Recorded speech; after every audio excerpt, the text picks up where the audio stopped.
ShopStyle Collective, we build tools for influencers to help create and monetize their content. Influencers can use our tools to help them make sure that everything is shoppable and know what they're wearing and kind of give them the ability to engage their audiences beyond that one Insta story or post. In terms of experiences, I think there's a lot of different things that influencers do depending on what type of, we're talking mainly about fashion, beauty, and lifestyle. And there are certain influencers that know that their audience loves a good deal or a good exclusive. So influencers will work with brands, and ShopStyle helps them do so in getting exclusive, either exclusive access to products or exclusive access to a sale. We have a B2B business that helps influencers use both affiliate links and do branded campaigns with our partners. And so we track all of the sales data. We track all the engagement data. So when a brand comes to us and says, my KPI is brand awareness, we know, okay, well, they're obviously a subset of influencers that have high reach, and they have really great engagement, and they'll get a lot of eyeballs on your product.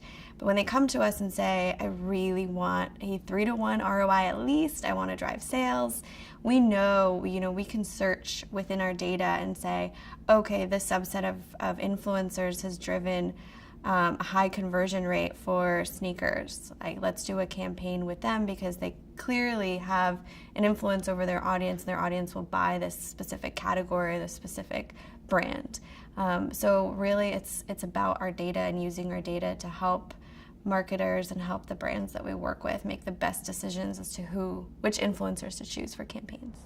Influencer marketing is something everyone has to pay attention to because that's just where the shoppers are right now. 64% of Gen Z want to see real people versus celebrities in advertisements, and so that's because influencers are incredibly relatable, and they've definitely played a huge role in driving shopping behavior, and so a lot of advertisers definitely have been seeing that and need to pay attention to the space. We've done a lot with bringing influencers together with advertisers, and we've seen 94% of marketers who engage in influencer marketing deem the campaigns and their work successful, whether it's driving awareness for their brands or whether it's driving sales. Well, I think traditionally everybody was looking at influencers who have really high reach, right? It's if you have 1 million followers, or 1 million unique visitors plus to your blog, that's really what we're interested in as marketers, because we think a high reach means your influence is just that much better. But I think recently it's been evident that the influencers with, as we call them, micro-influencers, with maybe 10,000 followers or 30,000 followers on these social channels or even on their blog, they're somebody to pay attention to as well, because their audience is 5 times more engaged than the $1 million followers in terms of how they take action. So these micro influencers are truly able to drive sales as well.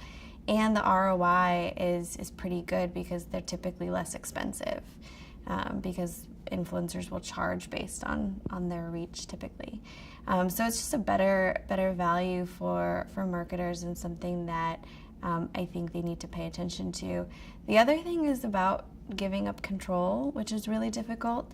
Influencers clearly are who they are because they're good at reaching their audience and creating content that is engaging enough for them to have the following that they do, and a lot of marketers will want to control the message or control the product, but you really have to let the influencers and the bloggers kind of do their thing in order to be the most successful.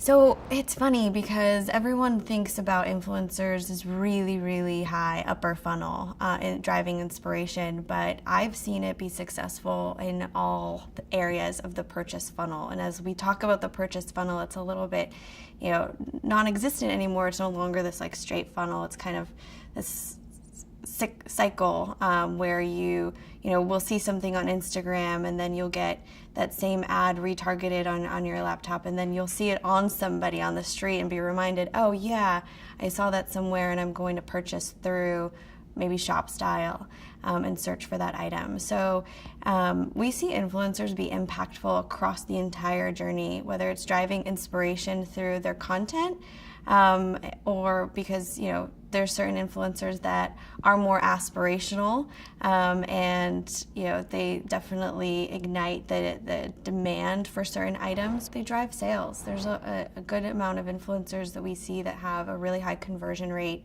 and their audience is just so loyal and engaged and love everything that they post and buy it. And so it's definitely interesting to see the whole spectrum of, there's influencers who are great for brand awareness, have a great following, and then there's influencers that are really just good at driving sales.